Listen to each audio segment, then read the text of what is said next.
Chapter 1 Nightmare Begins.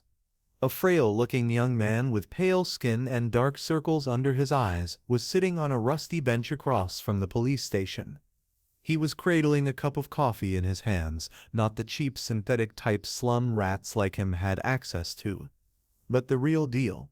This cup of plant-based coffee, usually available only to higher-ranked citizens, had cost most of his savings. But on this particular day, Sonny decided to pamper himself. After all, his life was coming to an end. Enjoying the warmth of the luxurious drink, he raised the cup and savored the aroma. Then, tentatively, he took a small sip and immediately grimaced. Ah, so bitter. Giving the cup of coffee an intense look, Sonny sighed and forced himself to drink some more. Bitter or not, he was determined to get his money's worth. Taste buds be damned. I should have bought a piece of real meat instead. Who knew actual coffee is so disgusting? Well, it's going to keep me awake, at least. He stared into the distance, dozing off, and then slapped himself in the face to wake up. Tick. What a ripoff. Shaking his head and cursing, Sonny finished the coffee and stood up. Rich people living in this part of the city were rushing past the small park on their way to work, staring at him with strange expressions. Looking haggard in his cheap clothes and from the lack of sleep, unhealthily thin and pale, Sonny was indeed out of his place here. Also, everyone seemed so tall. Watching them with a bit of envy, he tossed the cup into a garbage bin. I guess that's what 3 full meals a day would do to you. The cup missed the bin by a wide margin and fell on the ground. Sonny rolled his eyes in exasperation, walked over and picked it up before carefully putting it in the trash. Then, with a slight grin, he crossed the street and entered the police station. Inside, a tired-looking officer gave him a quick glance and frowned with obvious distaste. Are you lost, boy? Sonny looked around with curiosity, noting reinforced armor plates on the walls and poorly hidden turret nests in the ceiling. The officer, too, looked scruffy and mean. At least police stations remained the same wherever you go. Hey, I'm talking to you. Sonny cleared his throat. No. Then he scratched the back of his head and added, as demanded by the 3rd Special Directive, I am here to surrender myself as a carrier of the nightmare spell. The officer's expression instantly changed from irritated to wary. He looked the young man over once again, this time with piercing intensity. Are you sure you are infected? When did you start showing symptoms? Sonny shrugged. A week ago. The officer became visibly paler. Shit. Then, with a hurried motion, he pressed a button on his terminal and bellowed, Attention, Code Black in the lobby. I repeat, Code Black. The nightmare spell first appeared in the world a few decades ago. Back then, the planet was just starting to recover from a series of devastating natural disasters and subsequent resource wars. At first, the emergence of a new disease that caused millions of people to complain about constant fatigue and sleepiness did not attract a lot of attention. But when they started to fall into an unnatural slumber, with no sign of waking up even days later, governments finally panicked. Of course, by then it was already too late. Not that an early response could have made any difference. When the infected started dying in their sleep, their dead bodies turning into monsters, no one was ready. Nightmare creatures quickly overwhelmed national militaries, plunging the world into complete chaos. No one knew what the spell was, what powers it possessed, and how to fight it. In the end, it was the awakened, those who survived the first trials of the spell and came back alive, who put a stop to its rampage. Armed with miraculous abilities earned in their nightmares, they restored peace and created a semblance of a new order. Of course, it was only the first of the catastrophes brought upon by the spell, but as far as Sonny was concerned, none of it had anything to do with him, not until a few days ago, that is, when he first started having trouble with staying awake. For an average person, being chosen by the spell was as much of a risk as an opportunity. Kids learned survival skills and fighting techniques in school, on the off chance of being infected. Well-to-do families hired private tutors to train their children in all sorts of martial arts. Those from the awakened clans even had access to powerful legacies, wielding inherited memories and echoes in their first visit to the dream realm. The richer your family was, the better your chances of surviving and becoming an awakened were. But for Sunny, who had no family to speak of and spent most of his time scrounging for food instead of going to school, being chosen by the spell presented no opportunity at all. To him, it was basically a death sentence. A few minutes later, Sunny was yawning, while several policemen were busy putting him in restraints. Soon he was fastened into a bulky chair that looked like a weird mix between a hospital bed and a torture device. The room they were in was situated in the basement of the police station, with thick armored walls and a formidable-looking vault door. Other officers were standing near the walls, with automatic rifles in their hands and grim expressions on their faces. Sunny did not particularly care about them.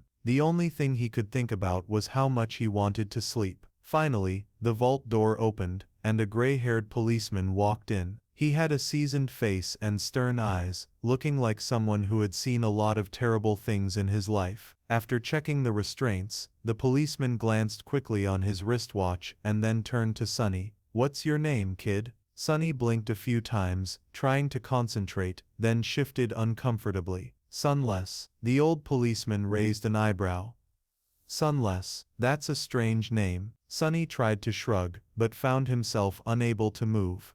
"What's so strange about it? At least I have a name. Back in the outskirts, not everyone even gets one." After another yawn, he added, "It's because I was born during a solar eclipse. My mom had a poetic soul, you see. That's why he got this weird-ass name, and his little sister was called Rain, back when she still lived with them, at least." Whether it was the result of poetic imagination or simple laziness, he did not know. The old policeman grunted.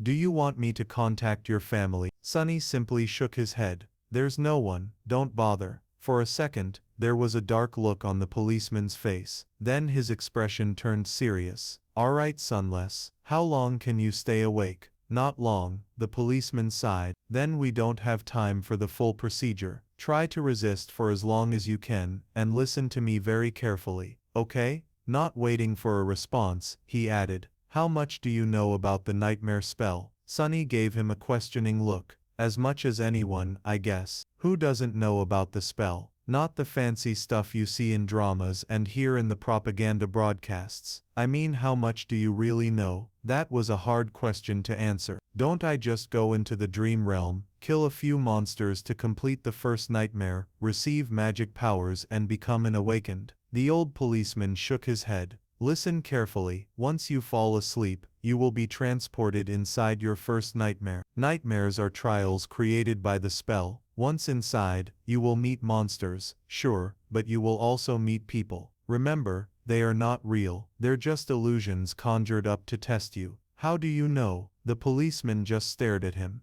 "I mean, no one understands what the spell is and how it works, right? So how do you know that they're not real? You might have to kill them, kid. So do yourself a favor and just think about them as illusions."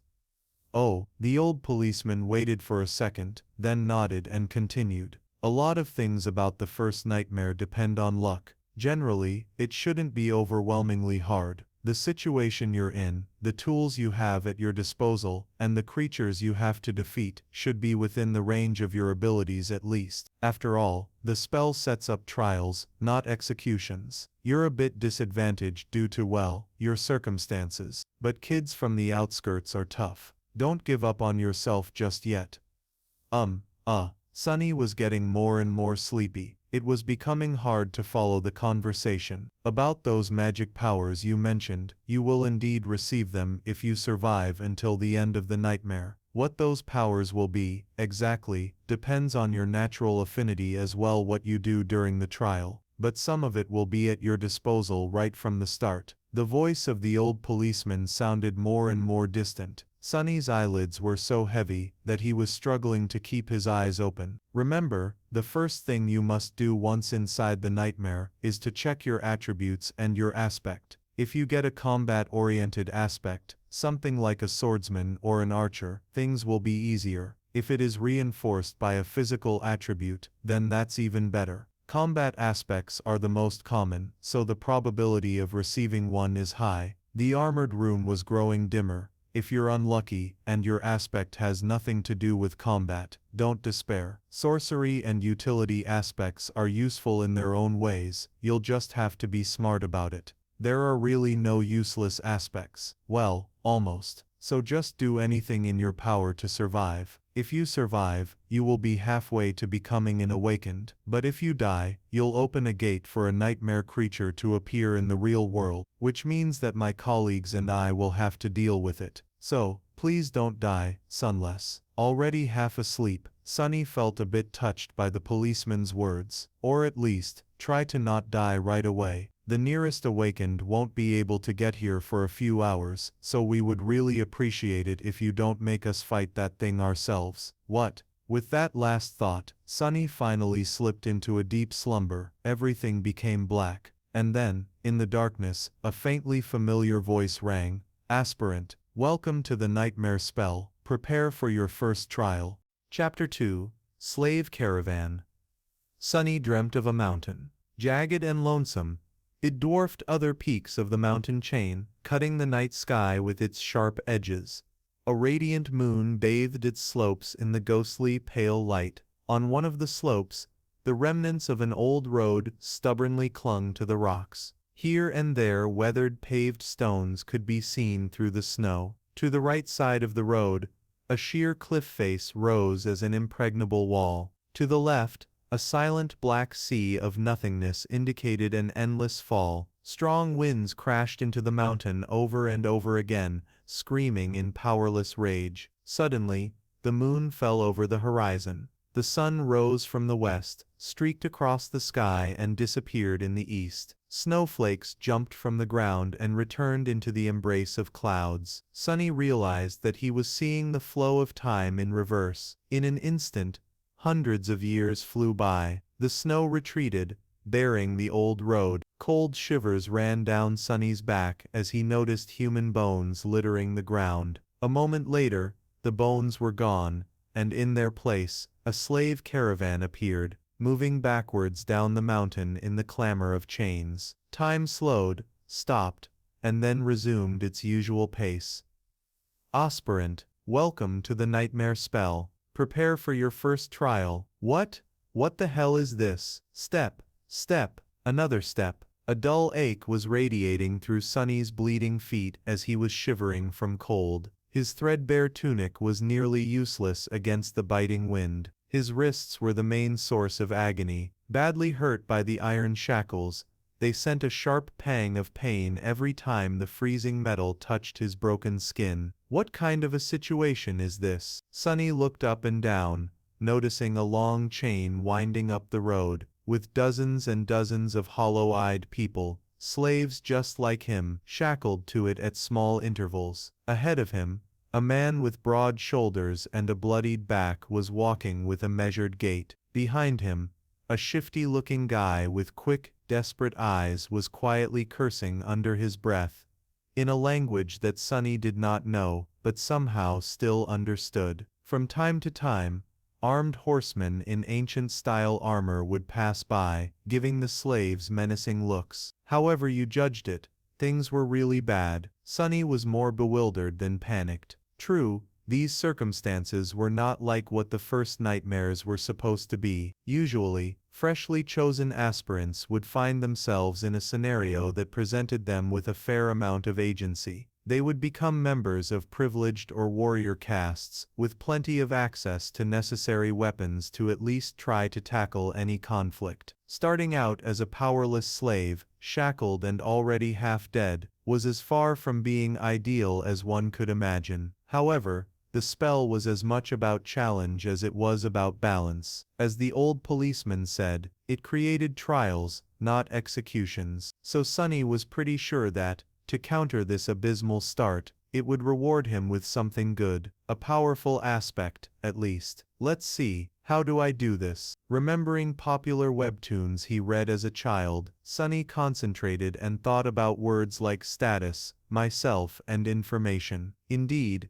as soon as he focused, shimmering runes appeared in the air in front of him. Once again, although he did not know this ancient alphabet, the meaning behind it was somehow clear. He quickly found the rune describing his aspect, and finally, lost his composure. What? What the actual fuck? Name Sunless, true name, rank, aspirant, soul core, dormant, memories, echoes, attributes, faded, mark of divinity, child of shadows, aspect, temple slave, aspect, description.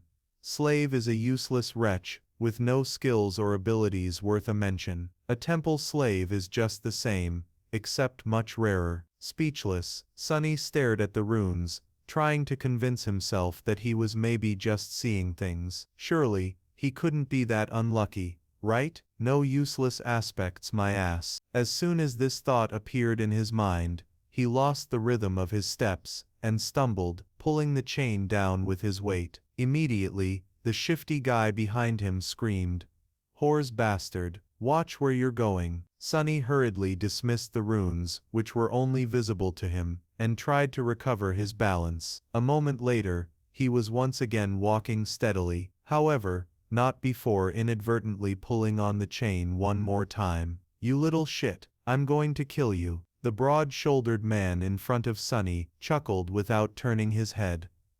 "Why bother? The weakling will be dead by sunrise anyway. The mountain will kill him." A few seconds later, he added, "It'll kill you and me too, just a bit later. I really don't know what the Imperials are thinking, forcing us into this cold." The shifty guy gasped. "Speak for yourself, fool. I'm planning to survive." Sunny silently shook his head, and concentrated on not falling again. What a charming pair. Suddenly, a third voice joined the conversation from somewhere further back. This one sounded gentle and intelligent. "This mountain pass is usually much warmer this time of year. We just had really bad luck. Also, I would advise you against harming this boy." "Why is that?" Sunny turned his head slightly, listening. "Haven't you seen the markings on his skin? He is not like us, who fell into slavery due to debts, crimes or misfortune. He was born a slave, a temple slave,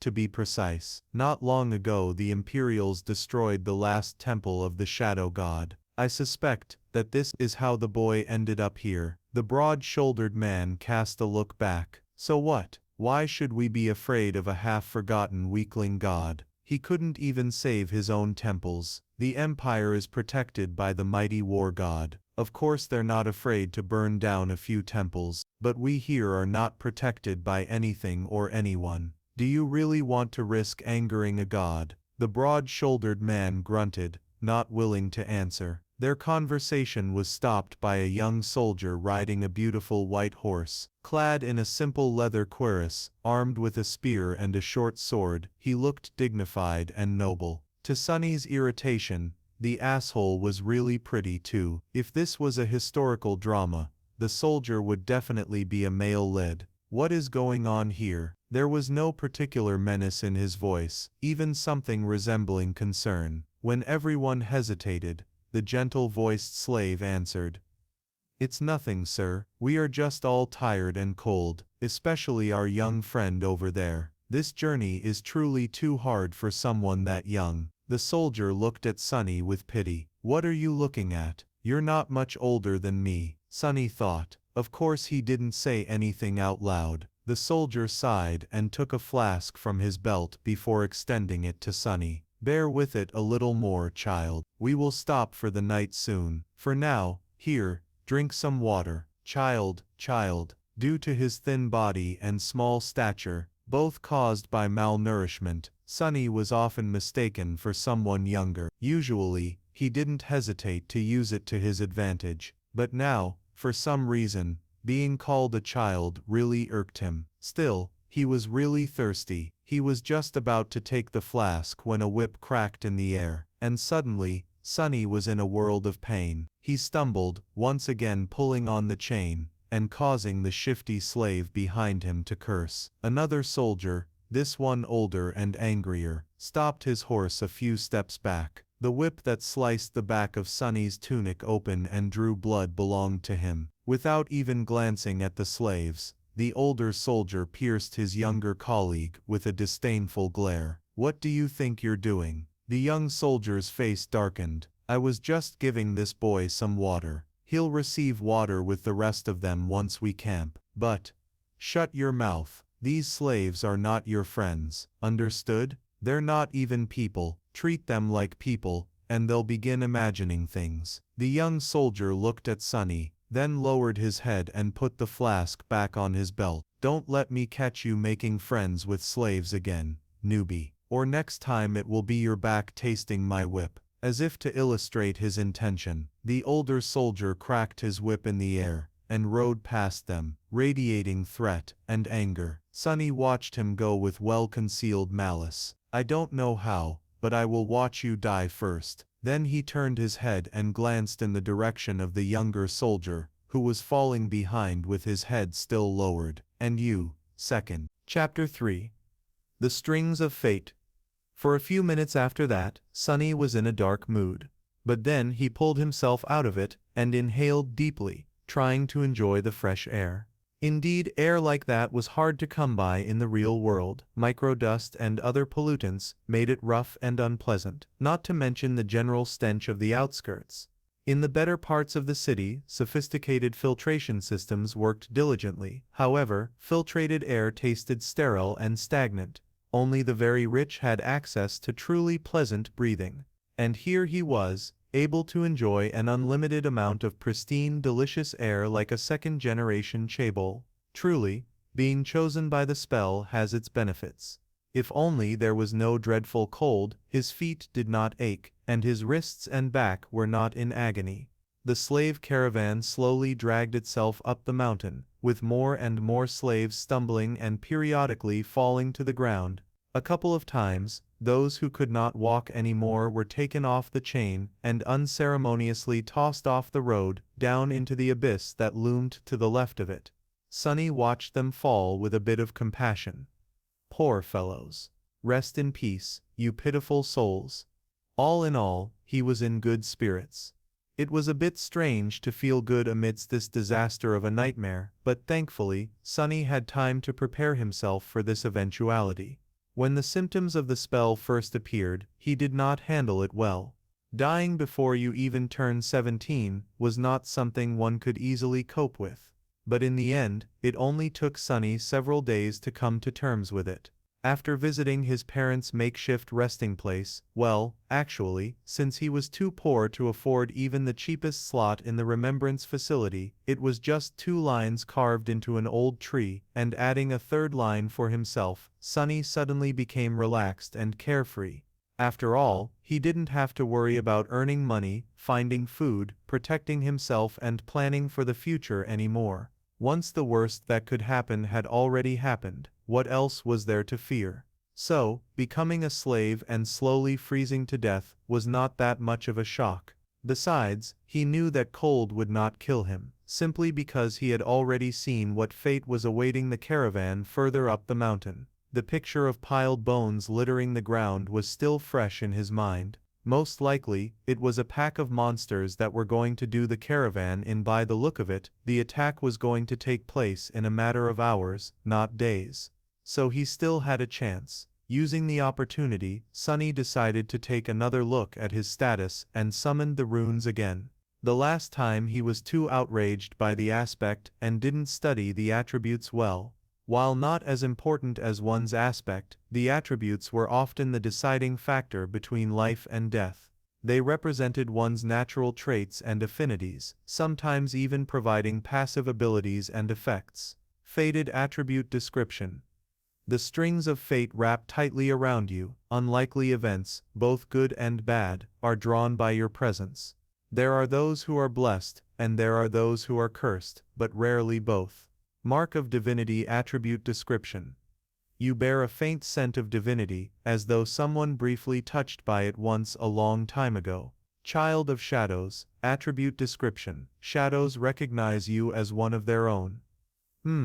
Interesting. Sunny quickly recognized the first attribute, fated, as the main culprit of his predicament. At first glance, it seemed to indicate that he was destined for a certain fate, to die miserably and vanish without a trace, for example. But after reading the description, he realized that being fated actually just meant that improbable things had a higher chance of occurring when he was around. I guess this is how I managed to receive one of the super rare useless aspects, and a weird variant of it, at that. If fated was his innate attribute, then the other two came from the temple slave aspect. Mark of Divinity was more or less straightforward. It was supposed to allow passage into certain sacred places inside the dream realm and enhance several types of sorcery. Since there were no sacred places in sight, and Sunny's aspect had nothing to do with sorcery, it was useless too. Child of Shadows was a stranger one. He had never heard of it, and had no idea what it was supposed to do, at least not until the sun hid behind the mountain and the sky began to darken.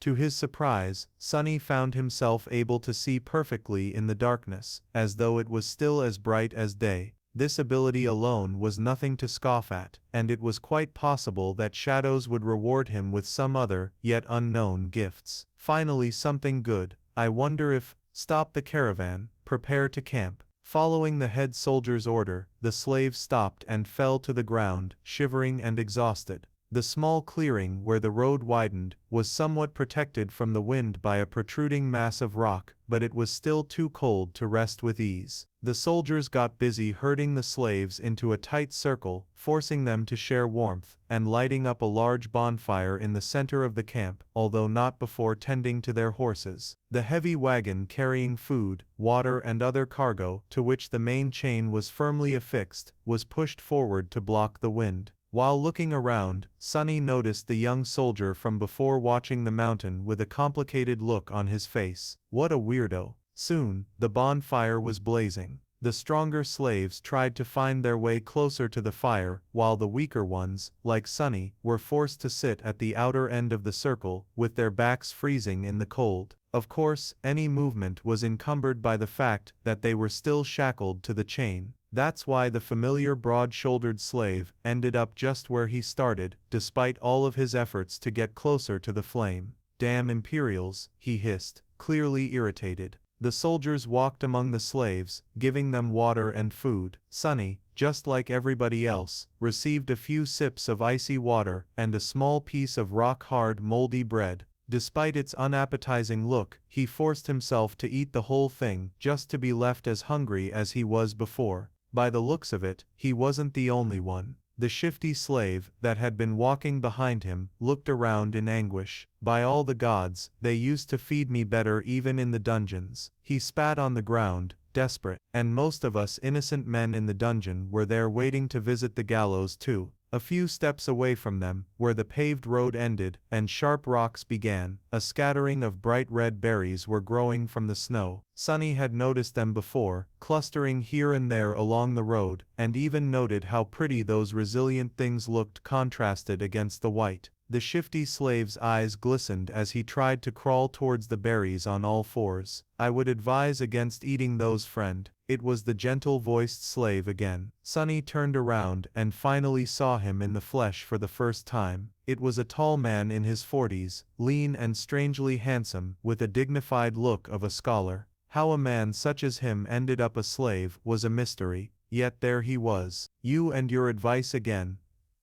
What? Why? The scholar smiled apologetically. These berries are called bloodbane. They grow in the places where human blood was spilled. That's why there's always a lot of them along the slave trade routes. So what? The older man sighed. Bloodbane is poisonous. A few berries might be enough to kill an adult man.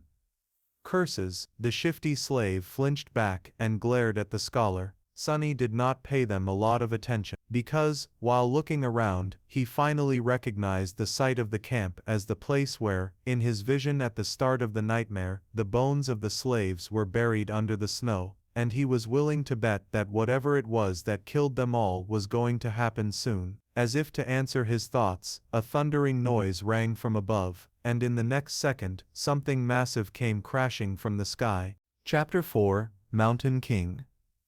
Turning in the direction of the thundering noise, many slaves rose their heads, only to see rocks and heavy shards of ice raining on them from above. They instantly panicked, lurching away in a cacophony of screams. Shadows happily danced on black stones as, entangled by the thick chain, those slaves fell to the ground and pulled others with them. Sunny was one of the few that remained upright, mostly because he was ready for something like this to happen. Calm and collected, he gazed at the night sky, his attribute-enhanced eyes piercing the darkness, and took one measured step back. In the next second, a piece of ice the size of a man's torso hit the ground right in front of him and exploded, showering everything around with sharp shards. Others weren't that quick. As ice and stones continued to rain, many were wounded, and a few even lost their lives. Agonizing wails filled the air. "On your feet, fools, get to the wall." The veteran soldier, the one who had whipped Sonny a few hours before, was shouting angrily, trying to get the slaves to move towards the relative safety of the mountain slope. However, before anyone could heed his command, something massive came crashing down, sending a tremor through the stones beneath their feet. It fell right between the caravan and the mountain wall, plunging everything into silence for a few seconds. At first, it looked like a lump of dirty snow, roughly round in shape and as tall as a mounted horseman. However, once the creature unfurled its long limbs and rose, it towered over the stone platform like a nightmarish omen of death. That thing must be at least 4 meters tall, Sonny thought, a bit stunned. The creature had 2 stumpy legs, an emaciated hunched torso and disproportionately long multi-jointed hands, 2 of them, each ending with a set of horrifying bone claws,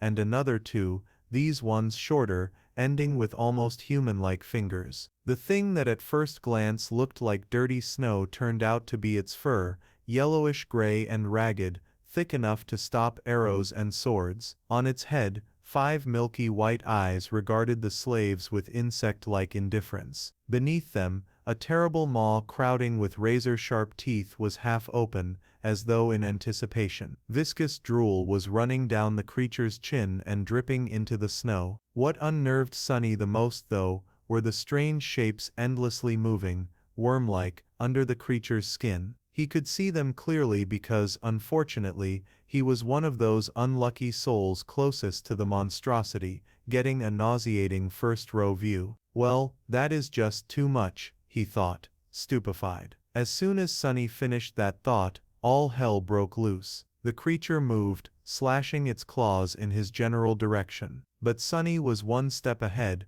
Without wasting a single moment, he jumped sideways, as far as the chain allowed, conveniently placing the broad-shouldered slave between himself and the monster. His quick reaction saved his life, as those sharp claws, each as long as a sword, sliced through the broad-shouldered man a fraction of a second later, and sent streams of blood flying through the air. Drenched in the hot liquid, Sonny hit the ground, and his fellow slave, now simply a corpse, fell on him from above. "Damn, why are you so heavy?" Temporarily blinded, Sonny heard a chilling howl and felt an enormous shadow passing over him. Immediately after, a deafening chorus of screams filled the night. Not paying it any attention, he tried to roll the corpse to the side, but was stopped by a forceful lurch of the chain that twisted his wrists and filled his mind with white-hot pain. Disoriented, he felt himself being dragged a few steps, but then the chain suddenly slackened, and he was able to control his hands again. See, things could have been worse. Putting his palms against the dead man's chest, he pushed with all the strength he had. The heavy corpse stubbornly resisted all his attempts, but then finally fell sideways, setting Sonny free. However, he didn't get to celebrate this newly found freedom, as his blood suddenly turned to ice. Because at that moment, with his palms still pressed against the broad-shouldered slave's bleeding body, he clearly felt something wriggling under the dead man's skin. "You just had to think about how things could get worse, right, you idiot," he thought, and then flinched back. Pushing the corpse with his legs, Sonny crawled as far away from it as he could, which was about 1.5 meters, thanks to the ever-present chain. He quickly glanced around, noticing a mass of dancing shadows and the silhouette of the monster rampaging amidst the screaming slaves on the opposite end of the stone platform. Then he concentrated on the dead body,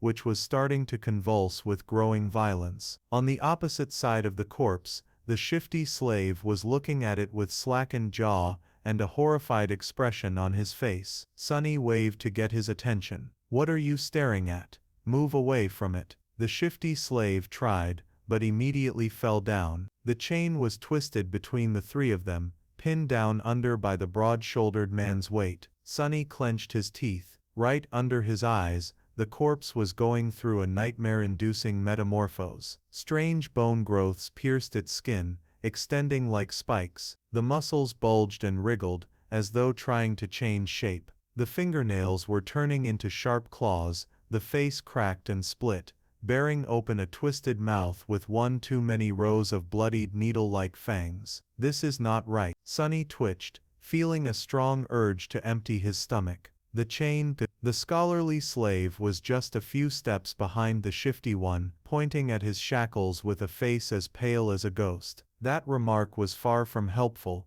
but given the circumstances, his shock was understandable. Being shackled was bad enough, but being shackled to such horror was truly unfair. But Sonny's conclusion that things weren't right did not come from self-pity. He just meant that this whole situation was literally not right. The spell, mysterious as it was, had its own set of rules. There were rules for what type of creatures could appear in any given nightmare too. Nightmare creatures had their own hierarchy, from mindless beasts to monsters, followed by demons, devils, tyrants, terrors and finally, mythical titans, also known as calamities. The first nightmare was almost always populated by beasts and monsters, rarely with a demon mixed in. And Sonny had never ever heard about anything stronger than a single devil appearing in it. However, the creature had clearly just created a lesser version of itself, an ability that belonged exclusively to tyrants,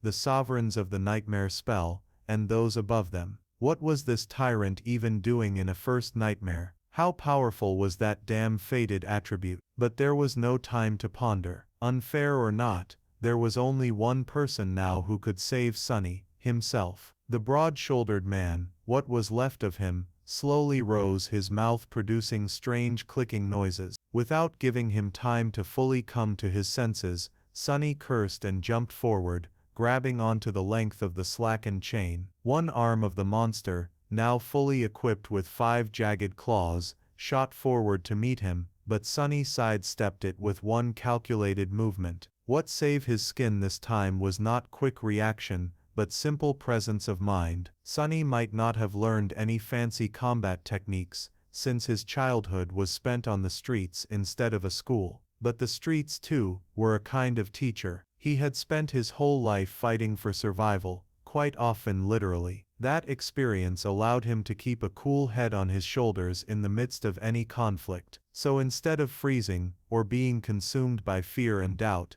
Sonny just acted. Stepping close, he threw the chain around the monster's shoulders and pulled, pinning its hands to its body. Before the creature, still slow and groggy from its transformation, could properly react, Sonny wrapped the chain around it several times, barely saving his face from being bitten off by the creature's terrifying maw. The good thing was, the monster couldn't move its hands now. The bad thing was, the length of the chain he used to immobilize it was gone, leaving almost no distance between them. "You two," Sonny screamed, addressing his 2 fellow slaves. "Pull on that chain as though your lives depend on it," because they were. The shifty slave and the scholar gaped at him, and then, understanding what he was thinking, started to move. Grabbing the chain from the opposite directions, they pulled as hard as they could, tightening its grip on the monster, and not letting it shake loose. Great, Sonny thought. The monster bulged its muscles,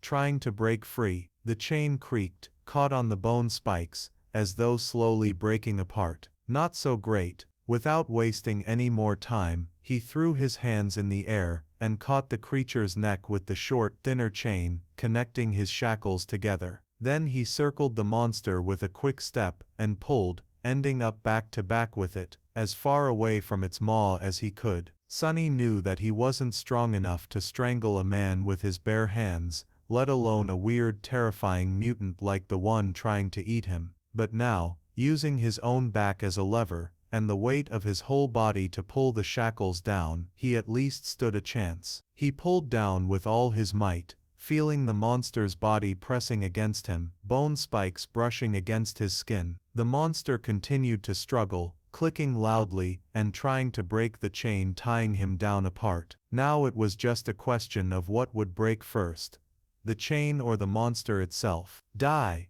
Die, you bastard! Sweat and blood were rolling down Sonny's face as he was pulling and pulling and pulling down with as much force as he could muster. Every second felt like an eternity. His strength and stamina, what little he had to begin with, were quickly running out. His wounded back, wrists and muscles pierced by the bone spikes were in agony. And then, finally, Sonny felt the monster's body go limp. A moment later, a faintly familiar voice rang in the air. It was the most beautiful sound he had ever heard. You have slain a dormant beast, Mountain King's larva. Chapter 5.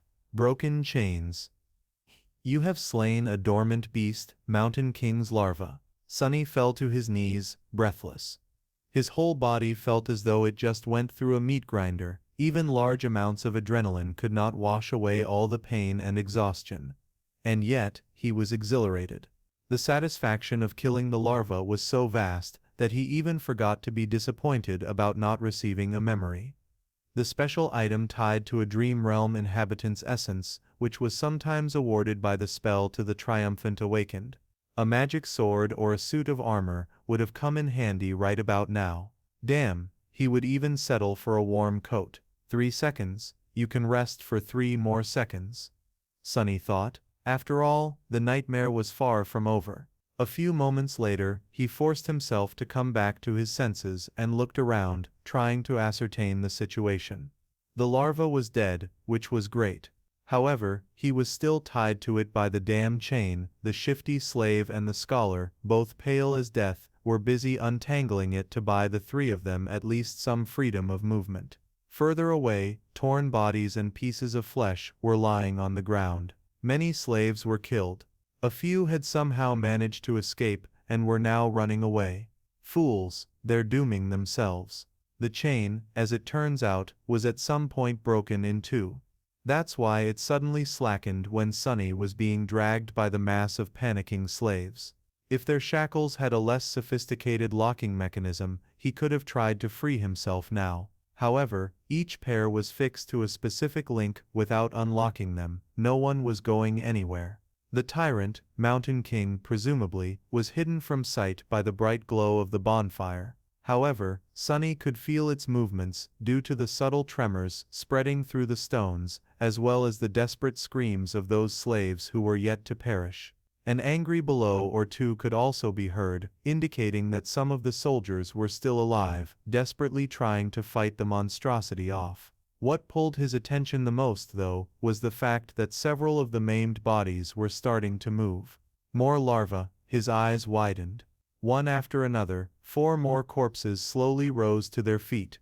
Each beast looked as disgusting as the first one had, and not a bit less deadly. The nearest was mere meters away from Sonny. Damn it all, he thought. And then, weakly, I want to wake up. As strange clicking filled the air, one of the beasts turned its head toward the 3 slaves and gnashed its fangs. Shifty fell on his ass, whispering a prayer, while Scholar just froze in place. Sonny's eyes darted to the ground, trying to find something to use as a weapon. But there was not a single thing he could use. Full of vitriol, he simply wrapped a length of chain around the knuckles and raised his fists. Come at me, you bastard. The larva dashed forward with incredible speed in a flurry of claws, fangs and terror. Sonny had less than a second to react. However, before he could do anything, a nimble figure moved past him, and a sharp sword flashed in the air. The monster, beheaded with one strike, fell gracelessly onto the ground. Sonny blinked.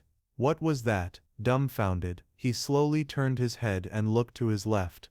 Standing there with a valorous expression was the handsome young soldier who had once offered him water. He looked calm and collected, if a little grim. There was not a speck of dirt or blood on his leather armor.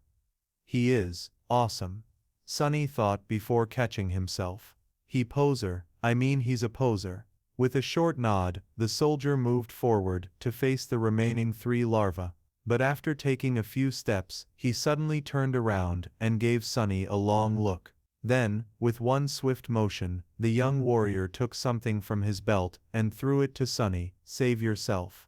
With that, he was gone to fight the monsters. Sunny reflexively caught the item and watched the soldier go. Then he lowered his gaze and studied the thing clutched tightly in his hand. It was a short and narrow iron rod with a straight bend on its end. A key. It's a key. His heart began to beat faster. It's the key to the shackles.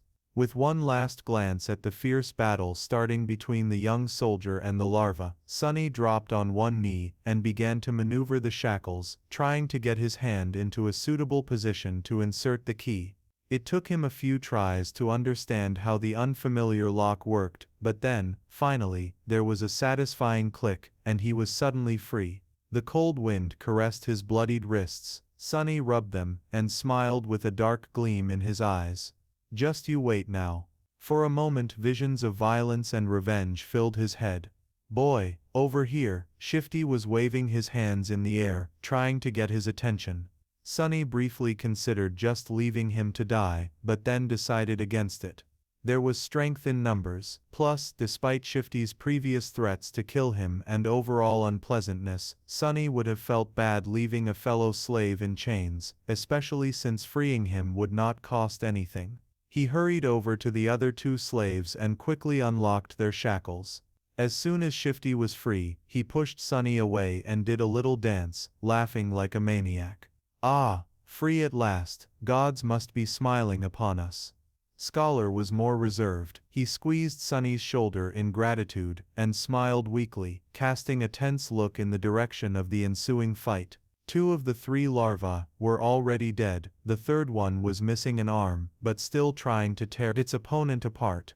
The young soldier danced around it, moving with the graceful fluidity of a natural-born warrior. "What are you waiting for? Run." Shifty made a move to run away, but was stopped by Scholar. "My friend, I would, if you say advise again, I swear to gods, I will bash your head open." The two slaves looked at each other with open animosity. A moment later, Scholar lowered his eyes and sighed. "If we run away now, we will surely die." "Why?" The older slave simply pointed at the tall bonfire.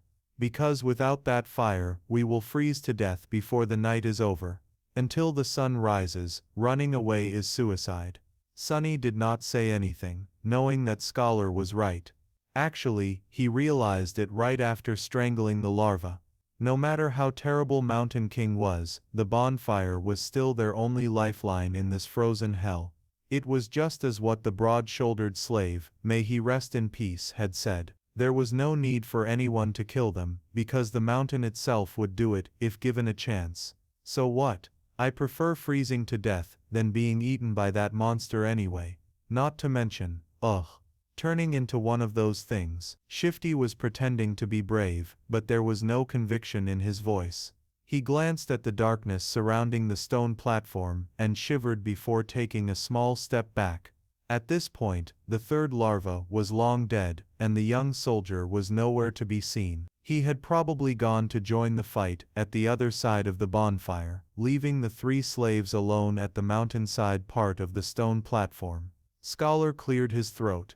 The monster might be satiated with those it had already slain. It might be defeated or driven away by the Imperials.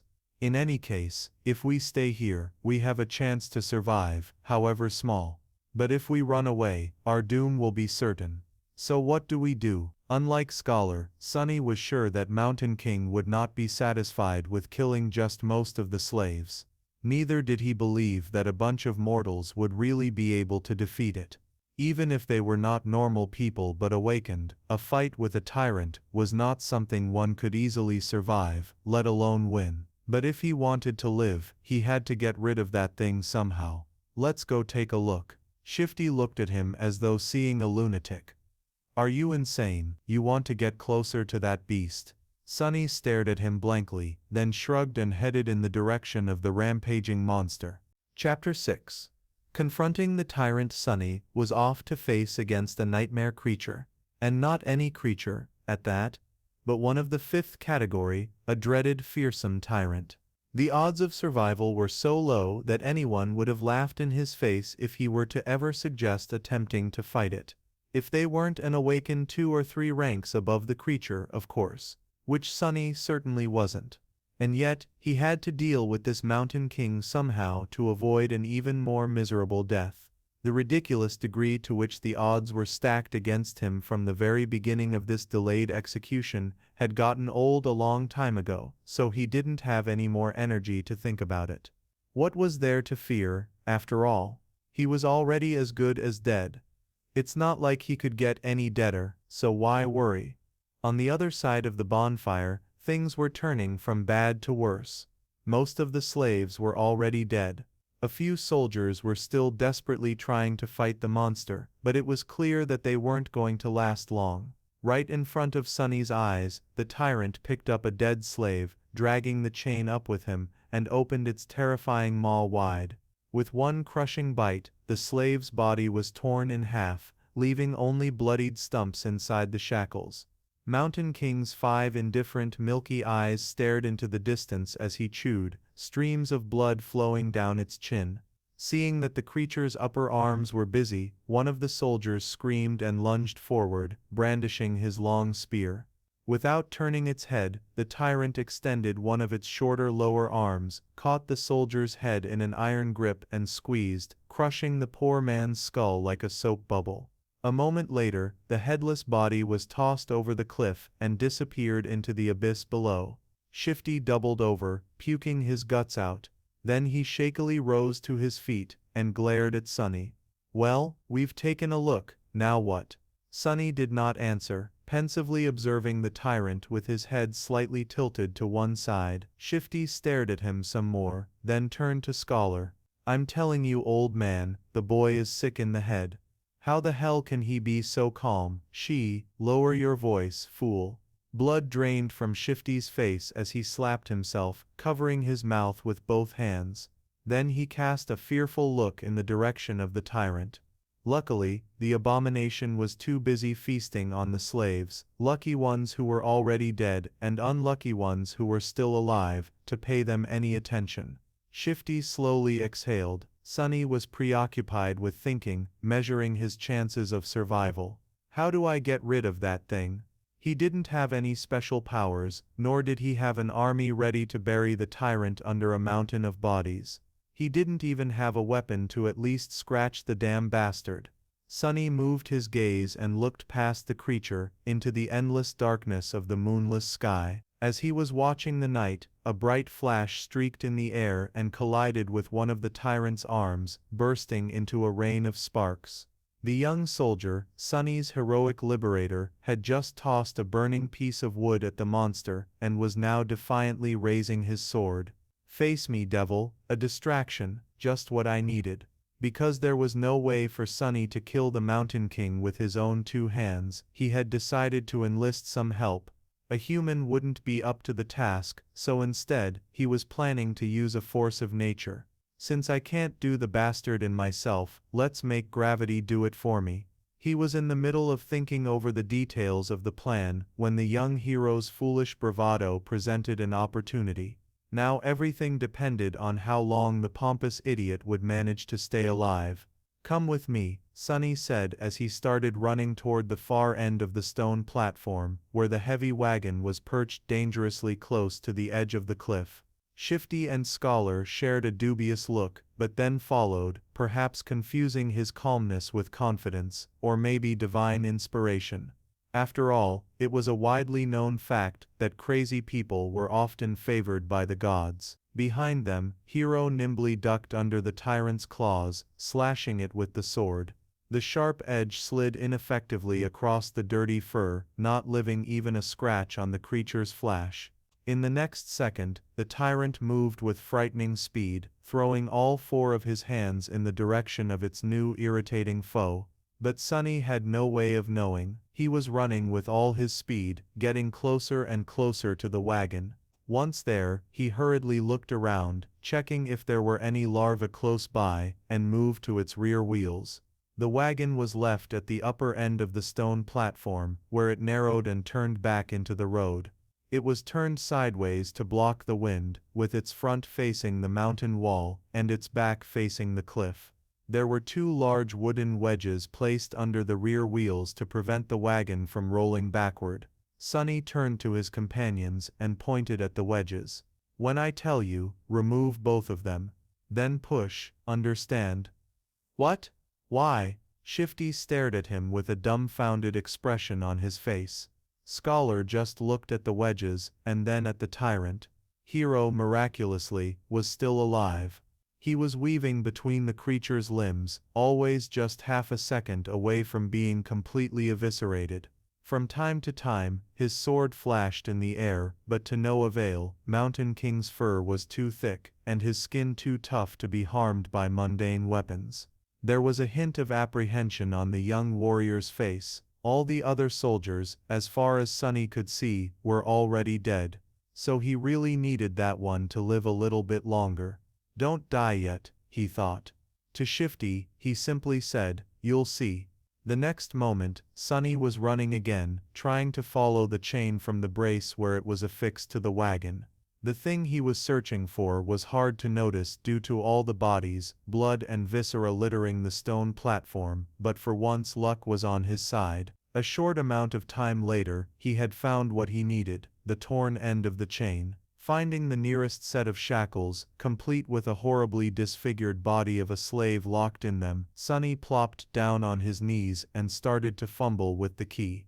There was a muffled scream, and with a sideways glance, he noticed Hero flying through the air, finally caught by one of the Tyrant's strikes. Incredibly, the young soldier managed to land on his feet, sliding several meters across the stones. All of his limbs were still in place, there were no terrible wounds on his body either. Without skipping a bit, Hero rolled forward, picking up his sword from where it fell on the ground, and then rolled once more, this time sideways, narrowly avoiding a heavy stomp from the creature's foot. Rolling? Who the hell rolls around in this situation? Without any more time to waste, Sonny finally managed to unlock the shackles. Shaking the dead slave out of them, he then promptly locked them once again, this time around the chain itself, ending up with a makeshift slipknot and a loop. Now everything depended on his resolve, hand-to-eye coordination, and luck. Turning to Shifty and Scholar, who were still waiting by the wagon, he screamed, "Now!" Then picking up a sizable length of chain, Sonny stood up and faced the Tyrant. Hero spared him half a glance, his eyes lingered on the chain for a moment, and then quickly followed it to the wagon.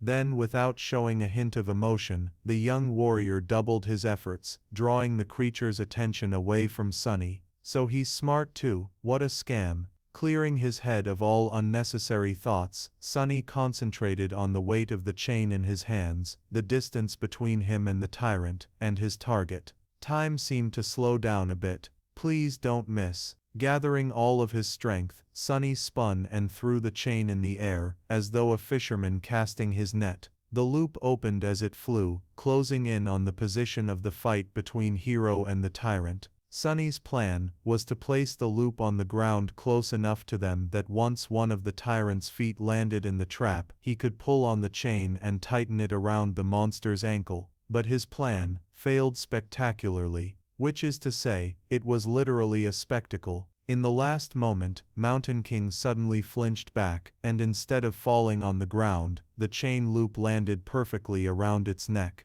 A second later it tightened, acting as an iron noose. Sonny froze for a moment, not believing his eyes, and then clenched his fists, holding himself back from triumphantly shaking them in the air. "Yes," he screamed inwardly. Moments later, the wagon would roll off the cliff, pulling the Tyrant down with it. Sonny looked back to make sure, and instantly turned even paler than he usually was. Shifty and Scholar did manage to remove the wedges from under the wagon's wheels, and were now desperately pushing it to the edge of the road. However, the wagon was rolling slowly, very slowly, much slower than Sonny had anticipated. He turned to the Tyrant, panicking. The creature, surprised by the sudden weight pressing down on its neck, was already raising its hands to tear the chain apart. Sunny's eyes widened. In the next second, Hero crashed into one of the Tyrant's legs, throwing it off balance and buying them some time. Sunny was already running to the wagon, cursing loudly in his mind. Reaching it, he threw himself onto the damp wood alongside Shifty and Scholar, pushing with all the strength left in his rather small but terribly beaten and enormously exhausted body. Roll, roll, you creaky piece of shit.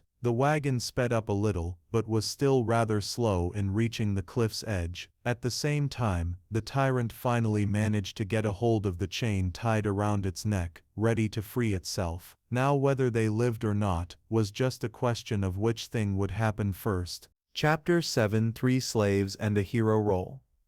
You creaky piece of shit. Sunny pressed himself against the wagon, pushing with all he had. 4 powerful oxen that used to pull it were now dead, and instead of them, 3 tired slaves were trying to do the job. Even with the slope of the road helping them, the speed of the wagon was agonizingly slow. The Tyrant, in comparison, was moving much faster. Pushing Hero back with a deadly swipe of his lower arms, he raised the other 2 to its neck and tried to grab the chain that was wrapped around it like a noose. However, this time Mountain King's fearsome physique turned into a disadvantage. Its long, terrifying bone claws were perfect for tearing flesh apart, but they weren't the best tool for precise manipulations. It took the Tyrant some time to get a hold of the chain without slicing its own neck open. By then, the wagon was nearly at the edge of the cliff. Come on, just a little bit more. What followed happened very quickly. The wagon's rear wheels finally slid from the road, hanging over the dark, seemingly bottomless pit beneath. The creature turned, staring expressionlessly at the 3 slaves with its 5 milky dead eyes. The wagon careened, throwing Shifty and Scholar off their feet, and then froze, balanced precariously on its middle axis. Sunny was the only one left standing. He cast a last glance at the towering monster, and then slammed his shoulder into the front of the wagon, putting all of his weight behind it. The wagon finally lost its balance and rolled over the edge, scraping its underside deafeningly against the jagged rocks. Sunny fell forward and landed on his knees, narrowly saving himself from tumbling down the cliff with it. Turning his head to the Tyrant, he gave it a wicked smile. Mountain King made a move to lunge at the scrawny slave, but it was already too late. A moment later, the chain on his neck drew tight, and he was yanked back with tremendous force, flying over the edge of the cliff like a rag doll. The creature fell into the darkness silently, as though refusing to believe that it was defeated by a tiny human. Go and die, bastard, Sunny thought. Then he took one deep, ragged breath and dropped to the ground, utterly exhausted. Is this it? Did I pass the trial? He rested on the cold stones, staring at the night sky, and waited for that faintly familiar but elusive voice to announce his victory. But instead of that, wave after wave of pain that he had earlier chosen to ignore finally started to catch up with his abused body. Sunny groaned, feeling hurt all over. The skin on his back, slashed by a slaver's whip and pierced by the bone spikes of a newborn larva, especially, was in agony. He was also starting to shiver, once again consumed by the dreadful cold. I guess not. His thoughts were slow and muddy. What else am I supposed to do? A dark figure appeared above him. It was Hero, looking calm and as handsome as ever. There were dirt and scratches on his armor, but otherwise, the young soldier appeared to be fine. He extended one arm to Sunny. Stand up, you'll freeze to death. Sunny sighed, accepting that his first nightmare was not over. Then he clenched his teeth, and slowly rose to his feet, ignoring Hero's helping hand. Around them, there was a scene of utter carnage. Except for the 3 slaves, and Hero, every member of the caravan was dead. Their bodies were littering the ground, horribly maimed or torn into pieces. Here and there, a repulsive carcass of a larva could be seen. Shadows cast by the bonfire were dancing happily across the stone platform, seemingly unperturbed by this morbid view. Sunny was also too tired to care. Shifty and Scholar were already up, looking at Hero with weary apprehension. With or without shackles, they were still slaves, and he was still a slave driver. Noticing their tense gazes, the soldier sighed. "Come closer to the fire, all of you. We need to warm ourselves and discuss what to do next." Without waiting for their response, Hero turned around and walked away. After hesitating for a few moments, the slaves followed. A bit of time later, the four of them were seated around the bonfire, soaking up pleasant heat.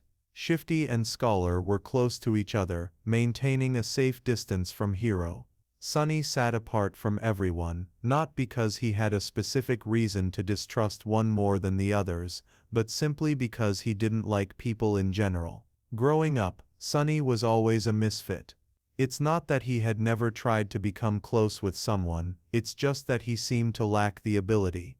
Like there was an invisible wall between him and other people. If he had to put it in words, Sunny would say that he was born without a small but important gear in his brain that everyone else seemed to possess. As a result, he was often baffled and stumped by human behavior, and his attempts to imitate it, however diligent, inevitably fell flat. This strangeness made others uncomfortable. In short, he was a bit different, and if there was one thing people hated, it was those different from them. Over time, Sunny simply learned to avoid getting too close to anyone and settled comfortably into his outcast role. This habit served him well, since it not only made him self-reliant, but also saved him from being stabbed in the back by shady characters on multiple occasions. That's why he was not thrilled to share the rest of this nightmare with three strangers. Instead of trying to start a conversation, Sunny sat quietly by himself, lost in thoughts. After a few minutes, Hero's voice finally broke the silence. "Once the sun rises, we will gather whatever food and water we can find and go back down the mountain." Shifty gave him a defiant look. "Why should we go back, to be put in chains again?" The young soldier sighed. "We can go our separate ways once we leave the mountains. But until then, I'm still responsible for your lives. We can't continue up the road since the way over the mountain pass is long and arduous. Without the supplies that were stored on the wagon, your chances of making it are not high. That's why going back is our best hope." Scholar opened his mouth, planning to say something, but then thought better of it, and remained silent. Shifty cursed, seemingly convinced by Hero's rational words. "We can't go down." All three of them turned to Sunny, surprised to hear his voice. Shifty barked a laugh, and glanced at the soldier. "Don't listen to him, your lordship. This boy is touched by the gods. He's crazy, is what I'm trying to say." Hero frowned, looking at the slaves. "The two of you are only alive, thanks to this child's bravery. Aren't you ashamed to badmouth him so?" Shifty shrugged, showing that he wasn't ashamed at all. The young soldier shook his head. "I for one would like to hear his reasoning. Tell me, why can't we go down?" Sunny shifted, uncomfortable in the center of everyone's attention. "Because the monster isn't dead." Chapter 8. Nothing at all. Because the monster isn't dead. These ominous words hung in the silence. Three pairs of eyes widened, staring right at Sunny. "Why do you say that?" After thinking about it, Sunny came to the conclusion that the tyrant was indeed still alive. His reasoning was pretty straightforward. He did not hear the spell congratulating him on slaying the creature after it fell off the cliff, which meant that it was not slain, but he couldn't explain that to his companions. He pointed up. The monster jumped from an incredible height to land on this platform, yet it wasn't harmed at all. Why would it be killed by falling off the platform? Neither Hero nor the slaves could find a flaw in his argument. Sunny continued. "Which means that it's still alive, somewhere down the mountain. So by going back, we will be delivering ourselves into its maw." Shifty cursed loudly, and crawled closer to the bonfire, staring into the darkness with terror in his eyes. Scholar rubbed his temples, mumbling, "Of course, why didn't I realize myself?" Hero was the most stoic of the three. After thinking it over, he nodded. "Then we go up and over the mountain pass. But that's not all." He glanced in the direction where the tyrant had fallen. "If the monster is still alive, there is a high possibility that it will return here and then pursue us. Which means that time is of the essence. We will need to move as soon as the sun rises. He gestured to the torn bodies littering the platform. We can't allow ourselves to rest the whole night anymore. We need to gather supplies now. If there was a chance, I would have liked to give these people at least a humble burial after gathering all that we can from them. But alas, fate has decided otherwise. Hero rose to his feet and brandished a sharp knife. Shifty tensed up and watched the blade carefully, but then relaxed, seeing that the young soldier showed no sign of aggression. Food, water, warm clothes, firewood. That is what we need to find. Let us split up and accomplish one task each. Then he pointed at himself with the tip of the knife. I will carve the oxen carcasses to get us some meat. Scholar looked around the stone platform, most of it drowning in deep shadows, and grimaced. I'll look for firewood. Shifty also glanced left and right, with a strange gleam in his eyes. Then I'll go find us something warm to wear. Sunny was the last one left. Hero gave him a long look. Most of our water was stored on the wagon, but each of my fallen brothers was carrying a flagon. Gather as many as you can find. Sometime later, far enough from the bonfire to be hidden in the shadows, Sunny was looking for dead soldiers with half a dozen flagons already weighing him down. Shivering in the cold, he finally stumbled on the last broken body clad in leather armor. The old veteran, the one who had whipped him for trying to accept Hero's flask, was badly injured and dying, but miraculously, still clinging to life. Horrible wounds were covering his chest and stomach, and he was clearly in a lot of pain. His time was running out.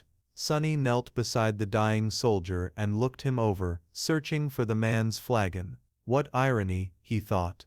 The older man tried to focus his eyes on Sunny and weakly moved his hand, reaching for something. Sunny looked down and noticed a shattered sword lying on the ground not far from them. Curious, he picked it up. Are you looking for this? Why, are you guys like Vikings, longing to die with a weapon in your hands? The dying soldier didn't answer, watching the young slave with some unknown intense emotion in his eyes. Sunny sighed. Well, it might as well do. After all, I promised to watch you die. With that, he leaned forward and slit the old man's throat with the sharp edge of his broken blade, then threw it away. The soldier twitched, drowning in his own blood. The expression in his eyes changed. Was it gratitude or hatred? Sunny did not know. Illusion or not, it was his first time killing a human. Sunny expected to feel guilt or fear, but actually, there was nothing at all. It seemed that, for better or worse, his cruel upbringing in the real world had prepared him for this moment well. He sat quietly near the old man, keeping him company on this last journey. After a while, the spell's voice came whispering into his ear. You have slain a dormant human, name unknown. Sunny flinched. Oh right, killing people is also an achievement, as far as the spell is concerned. They don't usually show this in webtoons and dramas. He registered that fact and put it away. But as it turned out, the spell wasn't done speaking. You have received a memory. Sunny froze, opening his eyes wide. Yes, come on, give me something good. Memories could be anything, from weapons to enchanted items. One received from a dormant rank enemy wouldn't be too powerful, but it was still a boon, weightless and undetectable. Able to be summoned from nothingness with a simple thought, a memory was incredibly useful. What's more, unlike corporeal things, he would be able to bring it back with him to the real world. The advantage of having something like that back in the outskirts was hard to overestimate. A weapon, give me a sword. Received a memory, silver bell. Sunny sighed, disappointed. Well, with my luck, what was I expecting? Still, this thing was worth investigating. Maybe it had a powerful enchantment, like being able to send out destructive sonic waves or repelling incoming projectiles. Sunny summoned the runes and concentrated on the words silver bell. Immediately, an image of a small bell appeared in front of his eyes, with a short string of text below. Silver bell, a small memento of a long-lost home, which once brought its owner comfort and joy. Its clear ringing can be heard from miles away. What a piece of crap, Sonny thought, dejected. His first memory turned out to be pretty much useless, like everything else he possessed. He was almost starting to see a theme in how the spell was treating him, no matter. Sonny dismissed the runes and then got busy removing the dead man's fur cloak and warm, sturdy leather boots. As an officer, the quality of these clothes was a notch above those of the simple soldiers. After putting them on, the young slave finally felt warm for the first time since the nightmare began, not considering the short time he had spent near the bonfire. Perfect, he thought. The cloak was a bit bloodied, but then again, so was Sonny. He looked around, easily piercing the veil of darkness with his tenebrous eyes. Hero and Scholar were still in the middle of their tasks. Shifty was supposed to be looking for winter clothes, but was greedily pulling rings off the dead men's fingers instead. Unseen to them, Sonny hesitated, considering if he had really thought things through well. His companions were unreliable.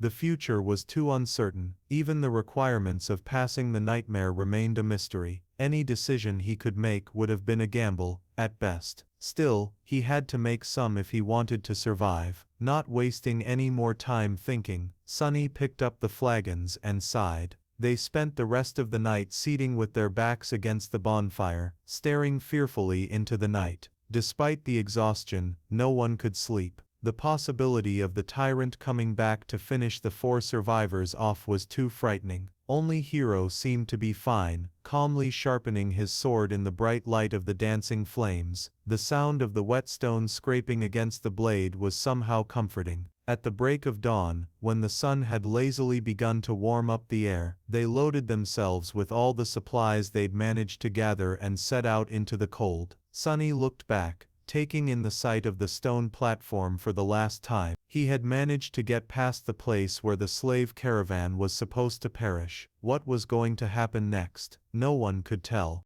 Chapter 9, Wishful Thinking. There was a problem. They were planning to follow the road up to the mountain pass and then over it, getting as far away from the scene of the massacre as they could before the night came. However, the road was no more. At some point during the last months, or maybe even just yesterday, a terrible rockfall occurred, obliterating whole segments of the narrow roadway and making its other parts untraversable. Sonny stood on the precipice of a vast chasm, looking down with no particular expression on his face. What do we do now?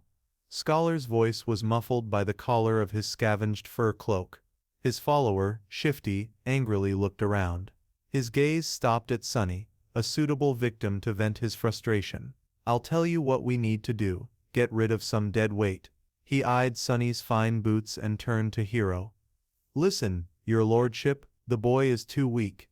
He is slowing us down. Plus, he's weird. Doesn't he give you the creeps? The young soldier answered with a judgmental frown, but Shifty wasn't done. Look how he's glaring at me. I swear to gods, ever since he joined the caravan, nothing had gone right. Maybe the old man was right, the boy is cursed by the shadow god. Sonny struggled to not roll his eyes. It was true that he was unlucky, however, the whole truth was opposite to what Shifty was trying to insinuate. It was not that he had attracted misfortune to the slave caravan, on the contrary, it was because the caravan was doomed to begin with that he had ended up here. Scholar cleared his throat. But I've never said that. Whatever, shouldn't we get rid of him just in case? He can't go on for much longer anyway. Scholar gave Sonny a strange look. Perhaps Sonny was getting paranoid, but there seemed to be a bit of calculating coldness in the older slave's eyes. Finally, Scholar shook his head. Don't be too hasty, my friend. The boy might prove useful later on. But, Hero finally spoke, putting an end to their quarrel. We're not going to leave anyone behind. As for how much longer he'll be able to endure, just worry about yourself. Shifty clenched his teeth, but then just waved a hand. Fine, so what do we do then? The 4 of them looked at the broken road, then down the slope of the mountain, and finally up, where a sheer cliff wall was broken apart by the falling rocks. After a bit of silence, Scholar finally spoke. Actually, in the old days, there used to be a path leading to the peak of the mountain. It was sometimes used by pilgrims. Later, the Empire had widened parts of the path, and built a proper road on top of it, now leading to the mountain pass instead of the peak, of course. He looked up. The remnants of the original path should still be somewhere above us. If we reach it, we should be able to find our way back to the undamaged section of the road. Everyone followed his gaze, shifting uncomfortably at the prospect of climbing the treacherous slope, except for Hero, of course, who remained as calm as a saint. Due to the rockfall, the slope wasn't an almost vertical wall anymore, but still, the incline was quite sharp. Shifty was the first one to speak. "Climb that? Are you insane?" Scholar helplessly shrugged. "Do you have a better idea?" No one did. After a bit of preparation, they began the ascent. Shifty and Scholar stubbornly carried the weapons they had picked up off the dead soldiers' bodies, but Sonny, with some regret, decided to leave his newfound short sword behind. He knew that this climb was going to test the limits of their endurance. The sword might not have seemed to be that heavy right now, but every extra gram of weight was bound to feel like a ton all too soon. As the weakest member of the group, he was already struggling to keep up, so there wasn't a lot of choice. Shedding a few kilograms of iron was the right thing to do. Walking up the mountain road with the weight of the supplies on his shoulders was already hard enough, but climbing up the mountain itself turned out to be pure torture. Just half an hour later, he felt like his muscles were going to melt, with his lungs on the verge of imploding. Clenching his teeth, Sonny continued to move forward and up. He had to constantly remind himself to watch his footing too. On this unstable icy slope, one misstep was enough to send a man tumbling down to his death. Just think about something pleasant, he thought. But what happy thoughts could he summon? Failing to come up with something else, Sonny began to imagine what reward he was going to receive at the end of this trial. The boon of the first nightmare was the most important thing given to an awakened by the spell. Sure, later trials could provide them with more abilities and vastly improve their power, but it was this first one that determined what role an awakened would be able to play, how great their potential would be, and what price they would have to pay. Not to mention giving them the necessary tools to survive and grow in the dream realm. The main benefit of the first nightmare's boon was simple, yet possibly the most important. After completing their trial, aspirants were bestowed with the ability to perceive and interact with soul cores. Soul cores were the basis of one's rank and power. The stronger your core was, the greater your might would grow. The same went for nightmare creatures, with a deadly caveat that unlike humans, they could possess multiple cores. A lowly beast had just one, but a tyrant like Mountain King had 5. Coincidentally, the only way to improve your soul core was to consume soul shards scavenged from the corpses of other dream realm inhabitants. That's why Awakened went out of their way to battle powerful nightmare creatures, despite the risk of death. The second benefit was less straightforward, but nevertheless vital. After completing the first nightmare, aspirants were elevated to the rank of dreamers, colloquially known as sleepers, and gained access to the dream realm itself. They would enter it on the first winter solstice, after passing the trial, and remain there until an exit was found, thus becoming fully awakened. That time between finishing the first nightmare and entering the dream realm was very important, as it was the last chance to train and prepare yourself a person would receive. In Sonny's case, that time was only about a month, which was as bad as it gets. And then there was the final benefit, unique to every aspirant passing the trial, the first aspect ability. This was the magic power that elevated Awakened above mundane humans. Aspect abilities were diverse, unique, and powerful. Some could be categorized into types, like combat, sorcery, and utility, but some were simply beyond imagination. Armed with the power of their abilities, Awakened had been able to save the world from the flood of nightmare creatures. However, that power came with a catch. With their first ability, every Awakened also received a flaw, sometimes called the counter. These flaws were as diverse as abilities, ranging from comparatively harmless to crippling, or in some cases even fatal. I wonder what type of ability a temple slave would get, Sonny thought, not too optimistic about his prospects. The choice of flaws, on the other hand, seems to be almost limitless. Let's hope my aspect will evolve at the end of this fiasco, or, even better, change completely. If the aspirant performed especially well, there was a chance of his given aspect going through an early evolution. Aspects, just like soul cores, had ranks based on potential power and rarity. The lowest rank was called dormant, followed by awakened, ascended, transcendent, supreme, sacred and divine, although no one has ever seen the last one. With the amount of crap it had put me through, the spell, if it has any conscience, has to give me at least an awakened aspect, right? Or maybe even an ascended one. Finally, there was a tiny possibility of receiving a true name, something like an honorary title bestowed by the spell to its favorite awakened. The name itself had no benefit, but every famous awakened seemed to have one. It was considered to be the highest mark of excellence. However, the number of people who had managed to get a true name during their first nightmare was so small that Sunny didn't even bother thinking about it. Who needs excellence? Give me power. He cursed, feeling that this attempt at wishful thinking had only made him more depressed and angry. Maybe I'm allergic to dreaming. An allergy like that would be truly ironic, considering that he was destined to spend half of his remaining life in the dream realm, if he even survives long enough to get there, that is. However, Sunny's mental escapade was not completely useless. Looking up from the slippery rocks under his feet, he noticed that the sun was already considerably lower. Come to think of it, the air also seemed to be much colder. At least it helped me pass the time, Sunny thought. The night was approaching. Chapter 10. First Man Down. By the time they decided to stop, Sunny was on the verge of fainting. After hours and hours of traversing the rough mountain slope, his body was almost at its limit.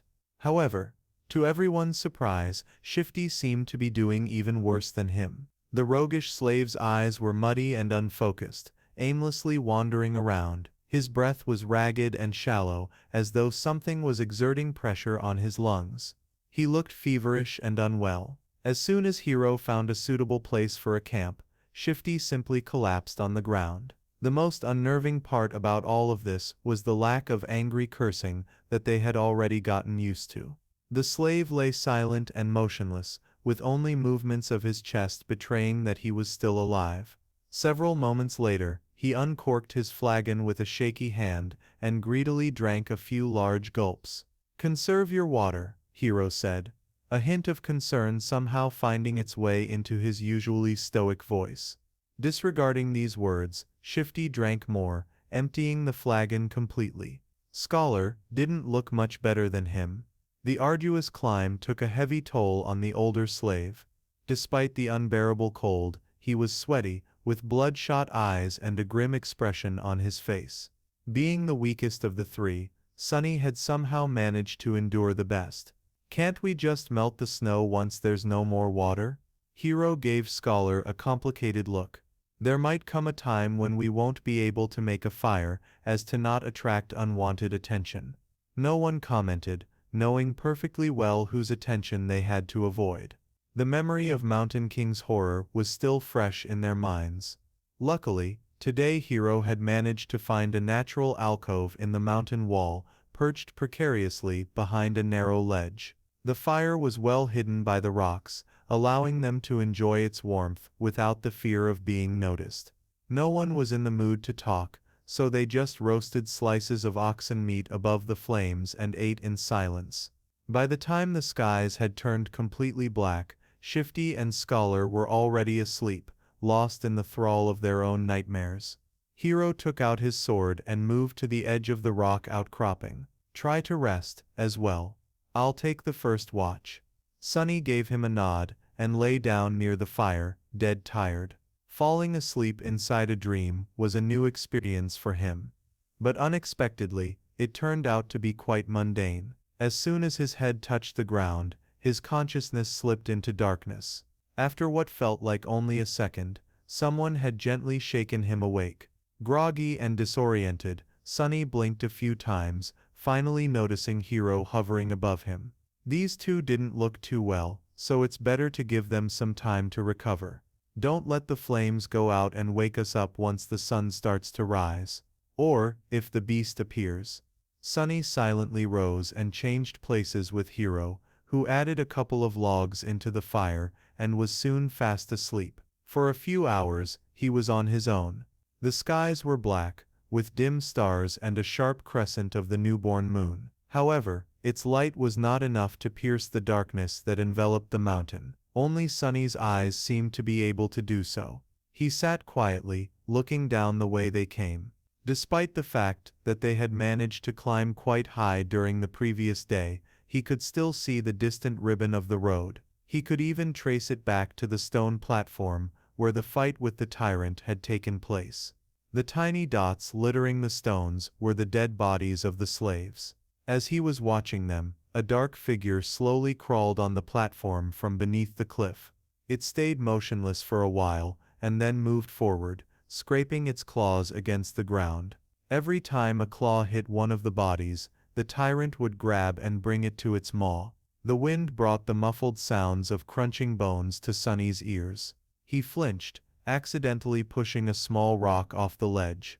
It fell, hit the slope, and then rolled down, causing a few more to follow. The noise of these falling rocks sounded like thunder in the silent night. Far below, the tyrant suddenly turned its head, looking directly at Sunny. Sunny froze, petrified. He was scared to make even the tiniest sound. For a while, he even forgot to breathe. The tyrant was staring directly at him, not doing anything. A few torturous seconds passed, each feeling like an eternity. Then the tyrant calmly turned away, and continued to devour dead slaves, as though he had not seen Sunny at all. It's blind, Sunny suddenly understood. He inhaled, watching Mountain King with widened eyes. It was true, the creature could not see. Looking back at everything that had happened earlier, he grew more and more certain of his guess. Those milky expressionless eyes, come to think of it, he never saw the tyrant moving them at all. And back when Sunny was pushing the wagon off the cliff, the tyrant only reacted after the wagons had started to fall, scraping loudly against the rocks. Of course, it was all making sense now. At the break of dawn, Sunny had woken the others up. Hero had hoped that a full night's rest would do Shifty and Scholar some good, but his hopes were crushed. Somehow, the two slaves looked even worse than before. It was as though yesterday's climb had overstrained Scholar too much. However, Shifty's condition could not be explained by simple overexertion. He was deadly pale and shaky, with half-conscious eyes and a lost look on his face. "What's wrong with him?" Scholar, who himself was not doing very well, helplessly shook his head. "It might be the mountain sickness. It affects different people differently." His voice sounded raspy and weak. "I'm fine, assholes. Get out of my face." Shifty had trouble forming full sentences, but still insisted that he was all right. Hero frowned, and then took most of the supplies the defiant slave was supposed to carry, before adding them to his own load. After hesitating a little, he gave some to Sunny too. "Did anything happen while we were asleep?" Sunny stared at him for a few seconds. "The monster ate the dead." The young soldier's frown deepened.